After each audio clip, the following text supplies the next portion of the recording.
नमस्कार विद्यार्थी मित्रांनो, मी प्राध्यापक सुनील घुगे. आज आपण इयत्ता 12वी बुक कीपिंग अँड अकाउंटन्सी या विषयातील टॉपिक नंबर 1 फायनल अकाउंट्स हा भाग पाहणार आहोत. यापूर्वी आपण पार्टनर फायनल अकाउंट्सच्या संदर्भामध्ये आवश्यक तेवढी थेअरी पाहिलेली आहे. आज आपल्याला पार्टनरशिप फायनल अकाउंटच्या संदर्भामध्ये चर्चा करायची आहे. इयत्ता 12वीच्या वार्षिक प्रश्नपत्रिकेमध्ये एक्झाम्पल नंबर 7 हे 12 मार्कासाठी विचारलेलं असतं. यामध्ये तुम्हाला भागीदारांची वार्षिक खाती, त्याचं अकाउंटिंग म्हणजे फायनल अकाउंट्सवरती एक्झाम्पल प्रॉब्लेम्स 12 मार्काचा दिलेला असतो. तो कसा सोडवायचा आहे हा भाग यामध्ये आपल्याला पाहायचा आहे. यामध्ये आपण काय काय पाहणार आहोत पार्टनरशिप फायनल अकाउंट्समध्ये. पहिल्यांदा आपण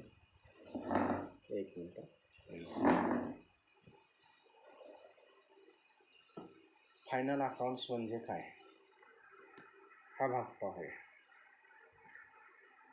दरवर्षी व्यवसायाचे हिशोब करावे लागतात. व्यवसायाचं आर्थिक वर्ष हे 1 एप्रिलला सुरू होतं आणि 31 मार्चला संपतं. या 12 महिन्याच्या विशिष्ट पिरियडमध्ये, विशिष्ट कालावधीमध्ये आपल्या व्यवसायाला किती नफा झालेला आहे किंवा किती तोटा झालेला आहे हे शोधून काढावं लागतं. तसेच या 12 महिन्याच्या कालावधीमध्ये व्यवसायाकडे किती मालमत्ता आहे, किती लोकांची देणी आहेत, याच्यासाठी आपल्याला बॅलन्स शीट तयार करावं लागतं. फायनल अकाउंट्स तयार करण्यासाठी आपल्याला trading accounts, profit and loss account आणि बॅलन्स शीट म्हणजे 2 अकाउंट्स आणि एक आर्थिक विवरणपत्र म्हणजे बॅलन्स शीट तयार करणं गरजेचं आहे. आता आपल्याला पार्टनरशिप फायनल अकाउंट्समध्ये आपल्याला नेमकं काय काय पाहायचं आहे. उदाहरणामध्ये आपल्याला परीक्षेमध्ये ट्रायल बॅलन्स आणि काही ॲडजस्टमेंट्स दिलेले असतात. ते आपण प्रत्यक्षात फळ्यावरती उदाहरण सोडवून ज्यावेळेस दाखवणार आहोत त्यावेळेस ॲडजस्टमेंट म्हणजे काय हे तुम्हाला समजून येईल. पहिल्यांदा आपल्याला पार्टनरशिप फायनल अकाउंट्समध्ये नेमकं कशाविषयी माहिती पाहिजे आहे हे आपल्याला भाग पाहायचे आहे. यामध्ये contents 2.1 introduction to necessity of preparation of final accounts म्हणजे फायनल अकाउंट्स तयार करण्याची गरज काय आहे हा एक भाग पाहायचा आहे. Second, preparation of trading account, profit and loss account and balance sheet with the following adjustments. यामध्ये आपल्याला व्यवसायाचा ढोबळ नफा तोटा खाते आणि निव्वळ नफा तोटा खाते आणि बॅलन्स शीट काही समायोजना विचारात घेऊन काढायचं आहे.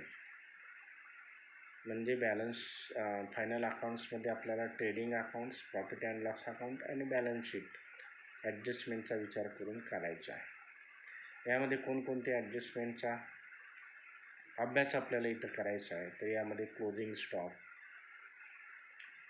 त्याचं ॲडजस्टमेंट म्हणजे त्याला मराठीमध्ये समायोजना असं म्हटलं जातं. या समायोजनेचे दोन इफेक्ट्स दोन वेगवेगळ्या अकाउंट्सला द्यावे लागतात. ते कशा पद्धतीने द्यायचे आहेत हे नंतर आपण पाहणार आहोत. तत्पूर्वी आत्ता आपल्याला एवढंच पाहायचं आहे की या पार्टनरशिप फायनल अकाउंट्समध्ये आपल्याला कशाविषयी माहिती पाहिजे आहे. यामध्ये कंटेंट्स कोणकोणते आहेत. यामध्ये फर्स्ट ए क्लोजिंग स्टॉक, वर्षाखेरचा शिल्लक माल.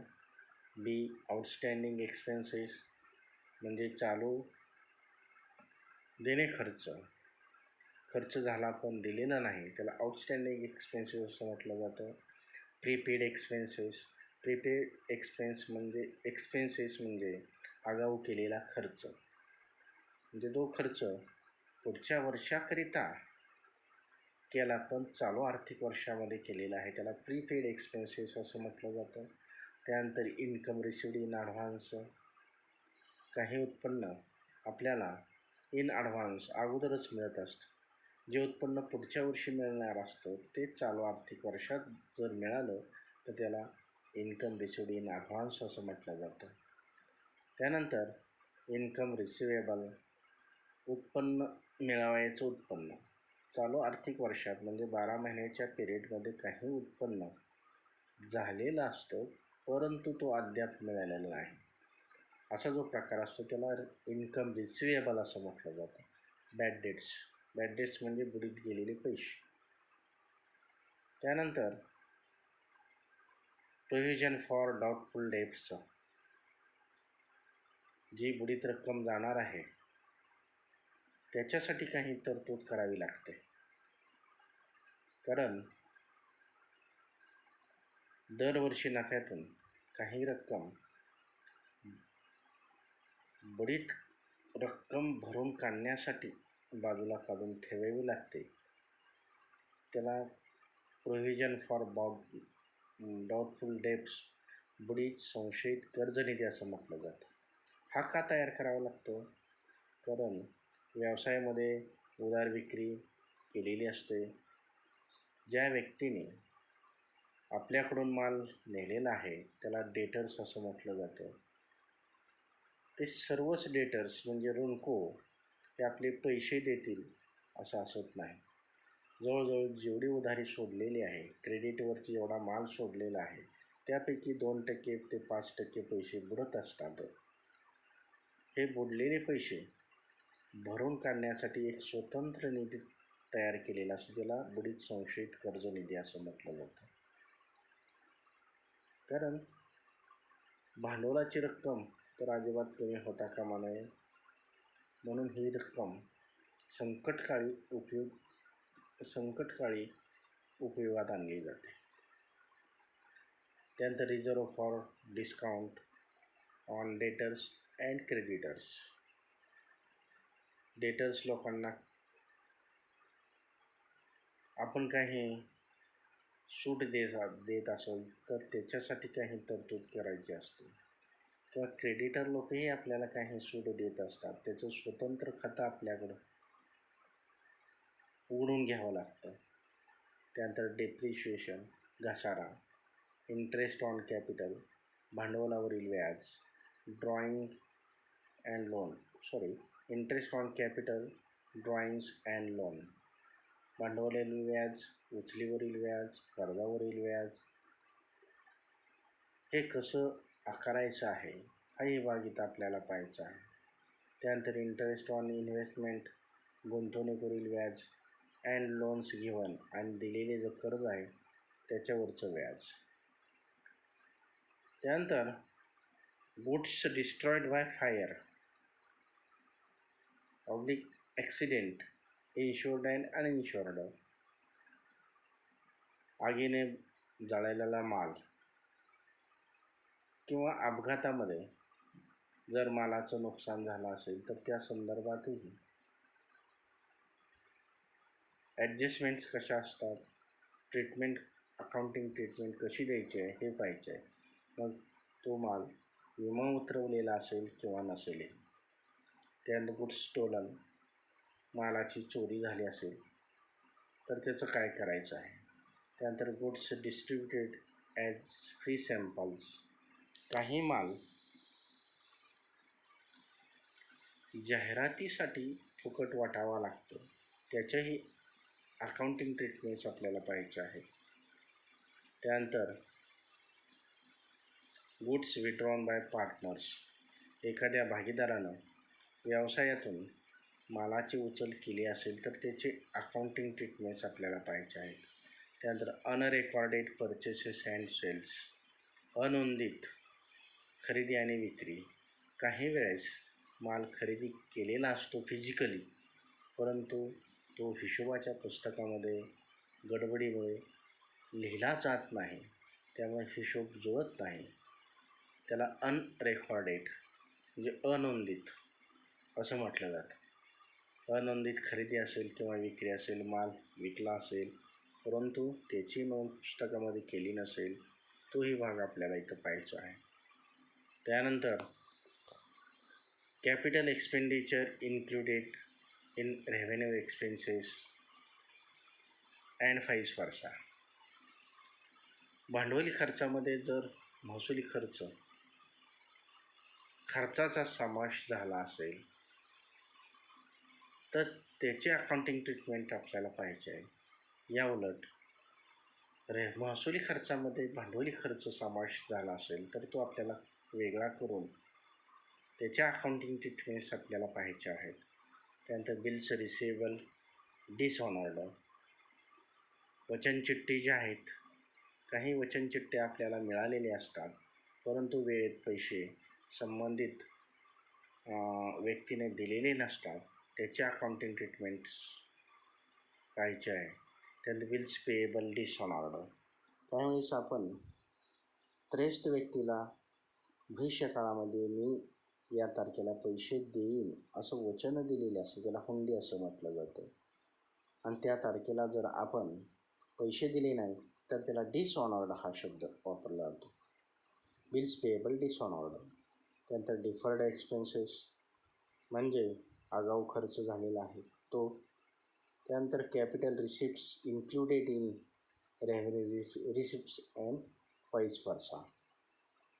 भांडवली उत्पन्न असेल तर त्या भांडवली उत्पन्नामध्ये महसुली उत्पन्न याचा समावेश झाला असेल किंवा या उलट महसुली उत्पन्नामध्ये भांडवली उत्पन्नाचा समावेश झाला असेल तर त्याच्या ॲडजस्टमेंट्स पाहायचे आहेत.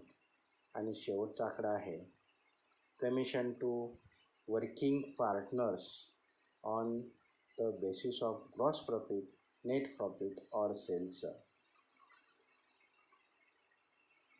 भागीदारांना काही वेळेस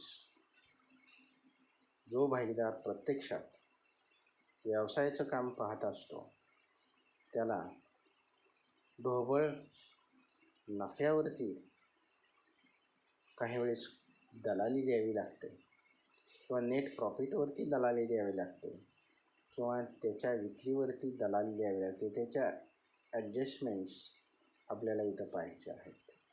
म्हणजे आपल्याला यामध्ये एवढ्या 20 ते 22 ॲडजस्टमेंट्स इथं पाहायचे आहे. इथं 11वीमध्ये हा निम्मा भाग झालेला आहे म्हणजे आपण त्या प्रकरणापर्यंत इथं 11वीपर्यंत आपण आलेलो नाही. त्यासाठी आपल्याला हे फायनल अकाउंटची एक्झाम्पल सोडवण्यापूर्वी 12वीतली सोडवण्यापूर्वी 11वीतली काही उदाहरणं 2-4 उदाहरणं आपल्याला घ्यावी लागतील. म्हणजे एकूण ॲडजस्टमेंट जर पाहता तर जवळजवळ 30 ते 35 ॲडजस्टमेंट्स आपल्याला या टॉपिकवरती पाहायचे आहेत. त्यानंतर पुढं अजून काय पाहिजे काम.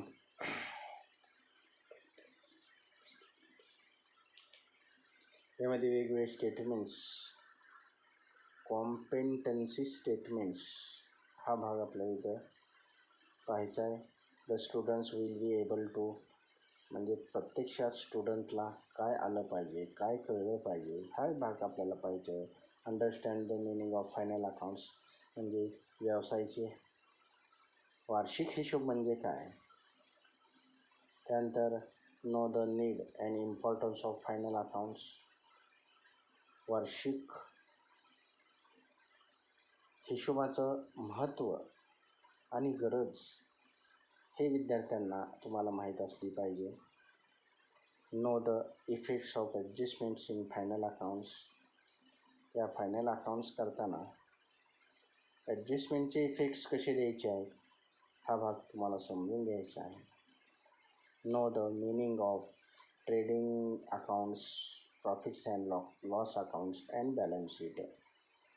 तुम्हाला ट्रेडिंग अकाउंट्स म्हणजे काय, प्रॉफिट अँड लॉस अकाउंट्स म्हणजे काय आणि बॅलन्स शीट म्हणजे काय याचा अर्थसुद्धा तुम्हाला माहीत करून घ्यायचा आहे. Know how to find out financial results of the business. व्यवसायाचे रिझल्ट्स शोधून कसे काढायचे आहे ते हाही भाग आपल्याला इथं पाहायचा आहे. आता आपण यातला महत्त्वाचा भाग जो आहे परीक्षेच्या दृष्टिकोनातून, इतर आपलं अकाउंटचं जर पुस्तक पाहिलं तर फार मोठं पुस्तक आहे. बरीचशी माहिती आपल्याला उदाहरण सोडवत असताना कळून येत असते. त्यामुळं प्रत्येक माहिती आपल्याला ही उदाहरण सोडवत असताना त्यावेळेस तुम्हाला सांगितली जाईल. आता आपल्याला डायरेक्ट जी आवश्यक आहे तेवढीच आपण माहिती पाहणार आहोत. इंट्रोडक्शन तुम्हाला सांगितलेलं आहे. फायनल अकाउंट्स म्हणजे काय, तर फायनल अकाउंट्स म्हणजे भागीदारी संस्थेचा वार्षिक हिशोब, त्याला फायनल अकाउंट्स असं म्हटलं जातं. वर्षभर हिशोबाची प्रक्रिया चाललेली असते. वर्ष संपल्यानंतर एकूण वर्षामध्ये नफा झाला आहे की तोटा झाला आहे आणि व्यवसायाकडे किती मालमत्ता आहे आणि किती लोकांचं देणं आहे, हे एक पत्रक म्हणजे बॅलन्स शीट तयार करावं लागते. आता हे आपल्याला फायनल अकाउंट्स तयार करत असताना कोणत्या स्टेप्स असतात हे माहीत असणं गरजेचं आहे. इयत्ता 11वीमध्ये व्हेरियस स्टेप्स इन अकाउंटिंग यामध्ये पहा, आपण इयत्ता 11वीमध्ये जर्नल पाहिलेलं आहे. जर्नलवरून आपण लेजर पोस्टिंग पाहिलेलं आहे. लेजर पोस्टिंग झाल्यानंतर आपण बॅलन्सिंग म्हणजे टोटलिंग करत होतो. टोटलिंग केल्यानंतर आपण बॅलन्सिंग करायचो. बाय बॅलन्स BD-CD खालच्या ओळीला घ्यायचो आणि त्यावरून आपण शेवटी ट्रायल बॅलन्स तयार करत होतो. म्हणजे थोडक्यात आपल्याला फायनल अकाउंट्स तयार करण्यासाठी पहिल्या ज्या स्टेप्स आहेत ते अगोदरच झालेले असतात. म्हणजे आपण हिशोबामध्ये जर्नल एंट्री केलेली असते. या जर्नल एंट्रीवरून त्याचं लेजर पोस्टिंग लेजर अकाउंट्समध्ये केलेलं असतं आणि वर्षाच्या शेवटी लेजर अकाउंट्स टोटल करून by balance BD to balance BD काढलेला असतो आणि त्याच्यावरून आपण ट्रायल बॅलन्स तयार केलेला असतो. उदाहरण सोडवताना तुम्हाला ती लक्षात येईल. आता सध्या आपल्याकडे फळा उपलब्ध नाही, त्यामुळे थोडंसं तुम्हाला समजायला अवघड जात असेल, तरीसुद्धा स्टेप्स तुम्हाला माहीत आहेत. आपण इयत्ता 11वीमध्ये ट्रान्झॅक्शन द्यायचो, त्या ट्रान्झॅक्शनवरून तुम्ही जर्नल एंट्री करायची. हे जर्नल एंट्री करायचं झाल्यानंतर लेजर पोस्टिंग करायचा. लेजर पोस्टिंग झाल्यानंतर बॅलन्सिंग म्हणजे टोटलिंग करायची. टोटलिंग केल्यानंतर बॅलन्सिंग करून त्यावरून ट्रायल बॅलन्स आपण तयार करून घेत होतो. परीक्षेमध्ये आपल्याला ऑलरेडी ट्रायल बॅलन्स दिलेला असतो, ट्रान्झॅक्शन्स दिलेले नसते. ट्रायल बॅलन्सच्या पुढचा भाग आपल्याला इथं या प्रकरणामध्ये शिकायचा आहे. आपण पाठीमागं ट्रायल बॅलन्सपर्यंत आलेलो आहोत. आता इथं पहा, various steps in accounting. Preparation of journal subsidiary books. पहिल्यांदा आपण जर्नल तयार करत होतो. प्रिपरेशन ऑफ लेजर, जर्नलवरून लेजर तयार करायचो. Preparation of trial balance considering adjustments. त्यानंतर ट्रायल बॅलन्स तयार करायचो आणि ॲडजस्टमेंट्स विचारात घेऊन आपण फायनल अकाउंट्स तयार करतो. Preparation of final accounts which consist of. आता ट्रायल बॅलन्स आणि ॲडजस्टमेंटवरून आपल्याला फायनल अकाउंट्स तयार करायचं आहे. म्हणजे नेमकं काय करायचं आहे तर त्यामध्ये पहिला आकडा ट्रेडिंग अकाउंट्स तयार करायचं, प्रॉफिट अँड लॉस अकाउंट्स तयार करायचं आणि बॅलन्स शीट. या तिघांना मिळून फायनल अकाउंट्स असं म्हटलं जातं. परीक्षेमध्ये तुम्हाला प्रश्न विचारला जाईल, prepare final accounts. In that case we opened in text book trading accounts, profit and loss accounts and balance sheets. यावरून आपण ट्रेडिंग अकाउंट तयार करायचं आहे, प्रॉफिट अँड लॉस अकाउंट तयार आणि बॅलन्स शीट तयार करायचं आहे. आणि हे कधी करायचं आहे हे सांगितलं आहे. As per income tax act 1961, financial year starts on 1st April and ends on 31st March every year. आयकर कायदा 1961 नुसार फायनान्शियल इयर हे 1 एप्रिलला सुरू होतं आणि 31 मार्चला संपतं. प्रत्येक वर्षी 31 मार्चला संपतं. या 1 एप्रिल ते 31 मार्च कालावधीमधलाच आपल्याला हिशोब पाहायचा आहे. त्यानंतर necessity of preparation of final accounts हे पाहण्याची काही आवश्यकता नाही, कारण यामध्ये फायनल अकाउंट्स का तयार करायचं आहे तर थोडक्यात मी तुम्हाला सांगतो. ढोबळ नफा किंवा तोटा चालू आर्थिक वर्षासाठी किती निघालेला आहे हे कळण्यासाठी फायनल अकाउंट्स तयार करायचं आहे. किंवा नेट प्रॉफिट निव्वळ नफा व्यवसायाला किती झालेला आहे हे कळण्यासाठी फायनल अकाउंट्स तयार करायचं आहे. त्यानंतर व्यवसायाची आर्थिक परिस्थिती आर्थिक वर्ष संपल्यानंतर कशी आहे हे कळण्यासाठी फायनल अकाउंट्स तयार करायचं आहे. त्यानंतर आपल्या व्यवसायाकडं ऋणको किती आहेत आणि धनको किती आहेत, म्हणजे किती लोकांकडून आपलं येणं आहे आणि किती लोकांना आपण देणे लागतो आहे हे शोधून काढण्यासाठी सुद्धा फायनल अकाउंट्स तयार करायचं आहे. त्यानंतर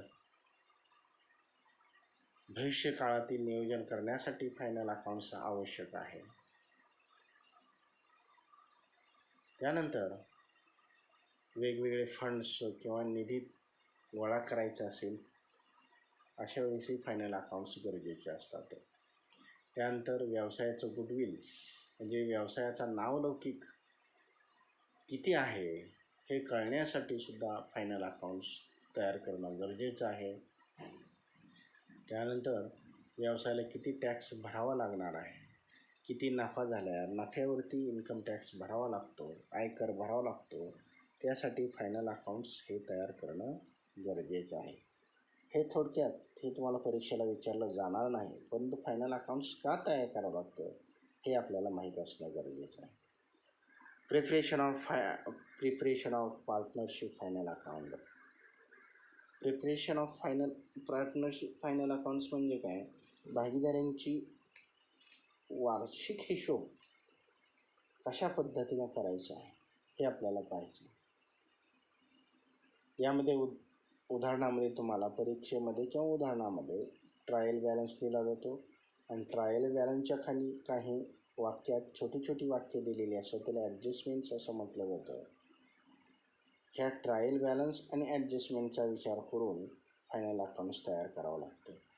म्हणजे फायनल अकाउंट्सने करायचं म्हणजे नेमकं काय करायचं, त्यामध्ये ट्रेडिंग अकाउंट्स ओपन करायचं आहे, त्यानंतर प्रॉफिट अँड लॉस अकाउंट्स तयार करायचं आणि बॅलन्स शीट तयार करायचं आहे. यामध्ये आपल्याला पहिल्यांदा अकाउंटचा फॉर्मॅट्स माहिती आहे तुम्हाला, पण या पद्धतीने अकाउंटचा फॉर्मॅट इथे फायनल अकाउंट्स तयार करत असताना किंवा ट्रेडिंग अकाउंट्स तयार करत असताना डेट्स हा भाग इथे हा कॉलम येत नाही, LF आणि GF हा कॉलम सुद्धा इथं येत नाही. ट्रेडिंग अकाउंटचा नमुना हा अशा पद्धतीने असतो. सर्व विद्यार्थ्यांनी पुस्तकं काढायची आहे आणि इथून खरं शिकवायला सुरुवात स्टार्ट होणार आहे. हा ट्रेडिंग अकाउंटचा फॉर्मॅट आपण पूर्ण पाठच करून ठेवायचा आहे. ट्रेडिंग अकाउंटच्या डेबिट बाजूला कोणते आयटम्स घ्यायचे असतात, क्रेडिट बाजूला कोणते आयटम्स घ्यायचे असतात हे आपल्याला माहिती असलं पाहिजे. ट्रेडिंग अकाउंट्समध्ये डायरेक्ट खर्च आणि डायरेक्ट उत्पन्नाचीच खाती ही आपल्याला इथं घ्यावी लागतात. आता ही खाती कुठून येतात तर तुम्हाला ट्रायल बॅलन्स जो दिलेला असतो त्या ट्रायल बॅलन्समधूनच ही खाती उचलून नुसतं त्याची वर्गवारी करायची असते. ट्रायल बॅलन्सचा एक सिंगल इफेक्ट असतो, म्हणजे ट्रायल बॅलन्सची विभागणी, classification trading account, profit and loss account आणि बॅलन्स शीटमध्ये तयार करायचं असतं. ट्रेडिंग अकाउंटचा फॉर्मॅट आपल्याला या पद्धतीनं आहे. यामध्ये दोन बाजू आहेत, डेबिट बाजू आणि क्रेडिट बाजू. डेबिट बाजूला पर्टिक्युलर्स, अमाऊंट, इनर आणि आउटर. क्रेडिट बाजूला पर्टिक्युलर्स, अमाऊंट आणि अमाऊंट. अशा दोन बाजू असतात. यामध्ये ट्रेडिंग अकाउंटला पहिल्यांदा टू ओपनिंग स्टॉक्स लिहावा लागतो. हा कुठनं लिहायचा आहे? ट्रायल बॅलन्समधूनच आयटम्स घ्यायचे असतात. आता आपण फक्त प्रत्येक ॲटमचा मराठीत अर्थ समजून घेऊया आणि विद्यार्थ्यांनी ताबडतोब वहीमध्ये किंवा पुस्तकामध्ये शिस्तप्रिन्शियलनं त्या संबंधित अकाउंटचा मराठीतून अर्थ लिहून घेतला तरी चालेल. टू ओपनिंग स्टॉक म्हणजे वर्षाच्या सुरुवातीचा माल. टू परचेसेस खरेदी. आता पहा, डेबिट बाजू ही नेहमी टूनं सुरुवात होती, क्रेडिट बाजू बायनं सुरुवात होती. टू परचेसेस खरेदी. लेस रिटर्न आउटवर्ड. आता लेस रिटर्न आउटवर्ड म्हणजे काय? काही वेळेस आपण मालांची खरेदी केलेली असते, परंतु माल वाहतुकीमध्ये काही खराब झालेला असतो, तो आपण ठेवत नाही. माल आल्यानंतर तो ज्या व्यक्तींकडनं माल खरेदी केलेला आहे त्या व्यक्तीला आहे तसा परत पाठवून देतो. त्याला रिटर्न आउटवर्ड असं म्हटलं होतं. आउटवर्ड काय म्हणायचं आहे? तो आपल्या व्यवसायातून बाहेर गेला म्हणून आउटवर्ड्स. रिटर्न आउटवर्ड्स त्यातनं लेस करायचं आहे. आता फक्त तुम्ही अर्थ तेवढं व्यवस्थित लिहून घ्या. एक्झाम्पल प्रत्यक्षात सोडवत असताना तुम्हाला ते आपोआप लक्षात येईल.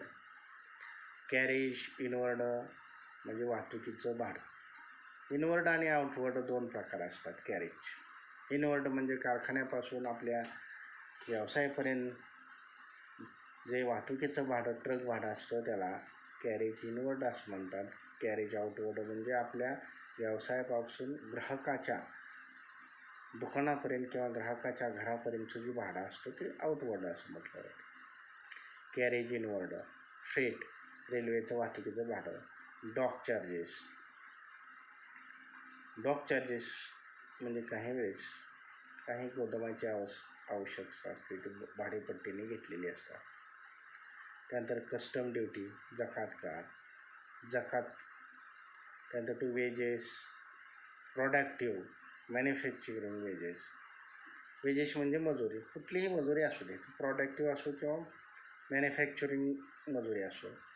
वेजेस हा नेहमी ट्रेडिंग अकाउंटच्या डेबिटला घ्यायचा आहे. त्या वेजेस अँड सॅलरीज, मजुरी आणि पगार. त्यानंतर इम्पोर्ट ड्युटी, आयात कर. त्यानंतर to coke, gas, motive power, oil, water, grease. ही जी इंधनाची साधने आहेत, या ही सगळी प्रकारची इंधनं ज्यामुळे ऊर्जा निर्माण करायची आहे त्यावरती जो खर्च झालेला आहे तो खर्च. Royalty on purchase oblique production. Royalty म्हणजे खंड. त्यानंतर प्रिलिमिनरी पॅकिंग चार्जेस, प्राथमिक बांधणी खर्च. Factory lighting and heating. फॅक्टरीचा बॉयलिंगचा खर्च असेल, लाईट तयार करायचा खर्च असेल, त्यानंतर फॅक्टरी इन्शुरन्स, कारखान्याचा विमा, वर्क्स मॅनेजर सॅलरी, कारखान्याच्या मॅनेजर पगार. म्हणजे हे जे खर्च आहेत हे डायरेक्ट खर्च झालेले असतात, प्रत्यक्षात रोखीनं पैसे खर्च केलेले असतात. कारखान्याच्या संदर्भामधले हे खर्च आहेत. हे संपूर्ण खर्च आपणास ट्रेडिंग अकाउंटच्या डेबिट बाजूला घ्यावे लागतात. आता यानंतर ट्रेडिंग अकाउंटच्या क्रेडिट बाजूला कोणकोणते आयटम्स येतात हे आपण पाहूया. यामध्ये बाय सेल्स केलेली विक्री, मालाची केलेली विक्री, लेस रिटर्न इनवर्ड, माल परत माल, ज्यावेळेस आपण माल विकतो रस्त्यात माल तो खराब होतो, संबंधित कस्टमर माल ठेवून घेत नाही, आला तसा आपल्याकडे परत पाठवून देतो, आपण तो स्वीकारतो, म्हणून रिटर्न इनवर्ड असं म्हटलेलं आहे. By goods lost by fire, काही माल आगीनं जळाला असेल तर तो माल इथं लिहावा लागतो. गुड्स लॉस्ट बाय थेफ्ट, चोरीला गेलेला माल. त्यानंतर goods distributed as free sample, जाहिरातीसाठी काही माल फुकट वाटलेला आहे. उदाहरणार्थ एखादा साबण निर्मिती कंपनी असेल तर ही साबण कंपनी एक छोटे फिश सॅम्पलसाठी बाजारातून फुकट वाटत असते. जसा पेढेवाला पेढा वाटतो, अगोदर पेढ्याची चव घ्या, जर तुम्हाला पसंत पडला तर तुम्ही खरेदी करा. त्या बेसवरती बऱ्याचशा फॅक्टरी आपलं उत्पादन जाहिरातीपोटी मार्केटमध्ये फुकट वाटत असते. त्याला goods distributed as free samples असं म्हटलं जातं. त्यानंतर by goods lost in accident, काही माल अपघातामध्ये नष्ट झाला असेल तर तो माल. त्यानंतर गुड्स विड्रॉन बाय पार्टनर, एखाद्या भागीदारानं व्यवसायातून माल उचलीपोटी घरी नेला असेल तर तो इथे नोंदवावा लागतो. बाय क्लोजिंग स्टॉक, वर्षाअखेरचा शिल्लक माल. By gross loss carry forward, gross loss म्हणजे ढोबळ तोटा.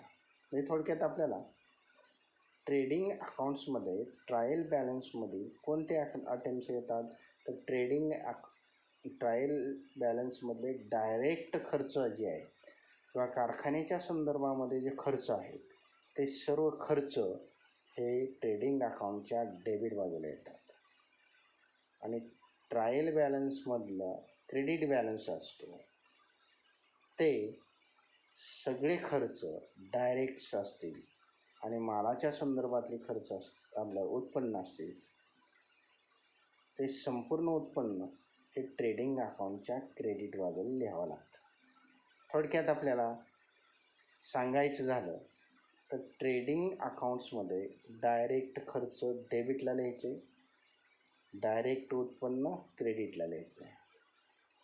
तसेच मालाची खरेदी असेल डेबिटला लिहायची आणि मालाची विल्हेवाट हे क्रेडिटला लिहायची.